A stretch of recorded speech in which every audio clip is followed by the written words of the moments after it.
Which brings us round to football operations. You had the groundbreaking, and everybody's very excited about that project. Can you share a little bit? I know that y'all breaking ground on the annex in January, Yes, sir. Coming up a couple weeks. and I think most of our readers know a little bit about that. But if you could comment a little bit about what you're going to do here in the near term and how people can help. What a lot of people don't realize, Jerry, when it comes to our football facility, we got roughly 41.7 thousand square feet of football dedicated space for our team. That ranks us ninth in our conference, not nationally, ninth in our conference. So that's something that needs to be addressed. So this facility will get us in the top 1, 2, and the other school down south is breaking ground at the same time we are on one, because we were the only two that didn't have football only facilities within our conference. So this gets us amongst the top in the league.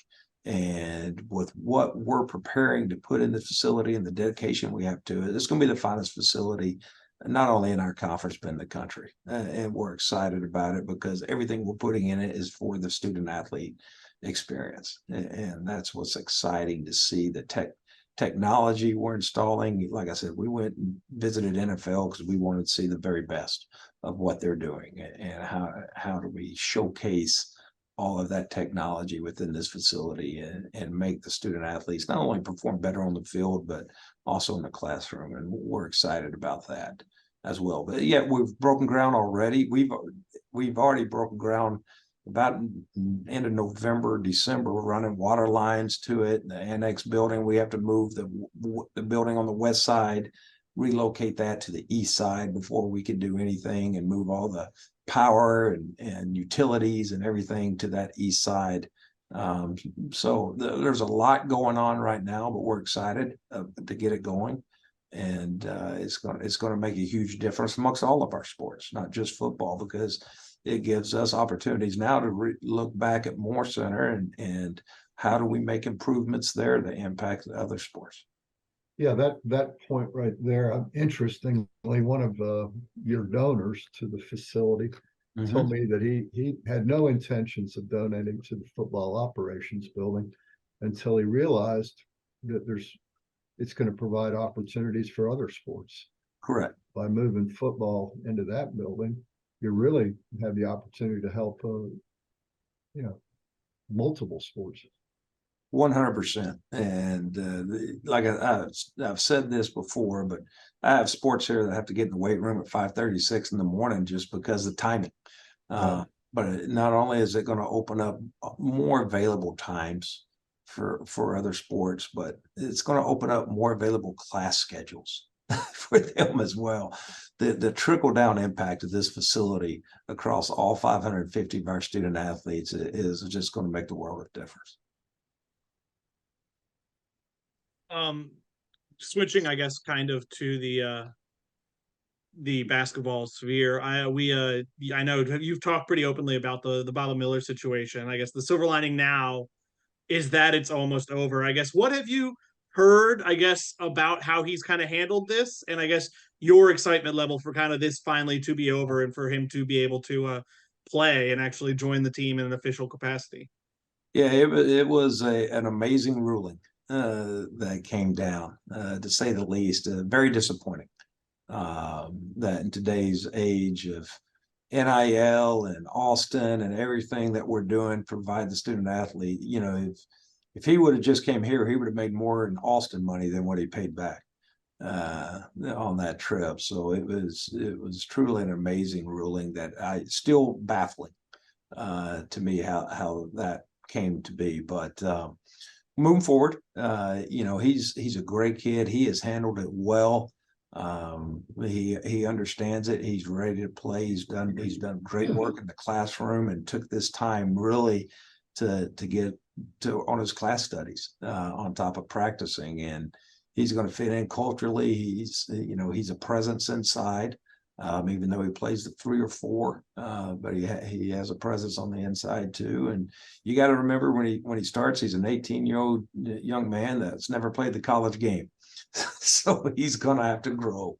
All the talent in the world, but it's going to take time for him to adjust. He hasn't played in a real game in a while, and we're anxious to get him in there. Get him some minutes coming up here in a couple of games, and he's excited. Every time he sees me, he counts down the games. He'll tell me he's only got 5 left, and now we're down to 2 left. So we're excited for him. We're excited for his family because he's such a great team player. The culture of that team is, as all of Leonard's teams are, is 100%. It's just amazing to be around those young men. They do it the right way. They go to class. They do the right things in the community. They perform on the court, and it's real exciting just how excited they are for him to finally to have this over as well. Now he gets to jump. Oh, go ahead, Jerry. Oh yeah, his first game will be right in the meat of the ACC schedule. Yes, it will, and tough opponent in Wake.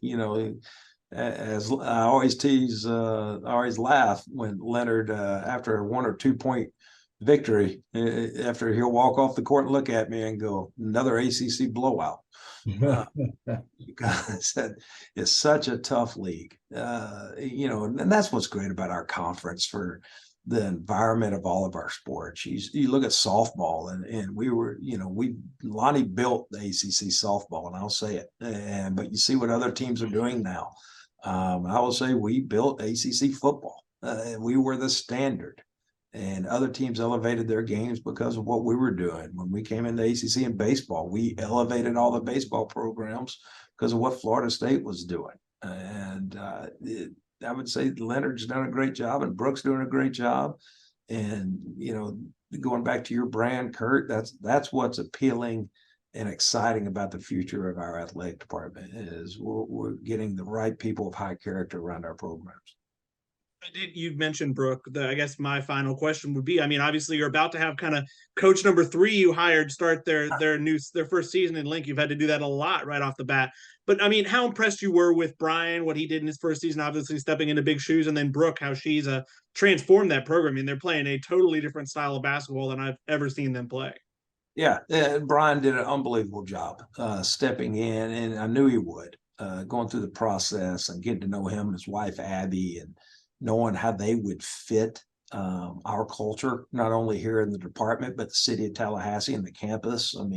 Just an amazing group of young women who had a great year. And he was able to come in and really install some things that they haven't been doing offensively that really led to an exciting brand of soccer.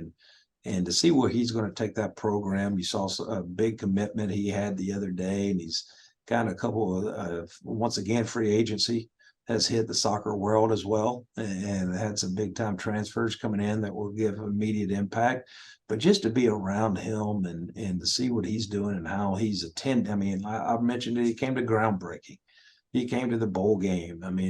Just to see our coaches just buy in. Brooke Niles was at the bowl game and with her family, and just to see all of our coaches supporting and buying in to what we're trying to get accomplished as a department, not just an individual program, is something that's really exciting to see. Brooke Wyckoff is off to a great start. When I first got here and talking with Sue, I had thoughts that retirement might come sooner rather than later, and just putting a plan and sitting down with Brooke and going through the process, but hearing how she was going to be different and the style of play and recruiting and everything, how she wanted to leave a different mark or her own mark on the program moving forward is something that excited me. And she's doing everything she said she was going to do. But you talk about another program of just great kids on and off the court that are just fun to be around, that enjoy life, enjoy being a Florida State Seminole, enjoy being in this community and embrace it, and then go out and perform at a high level. And to see what she's building there is something that's just fun to watch and to be around, just like all of our programs.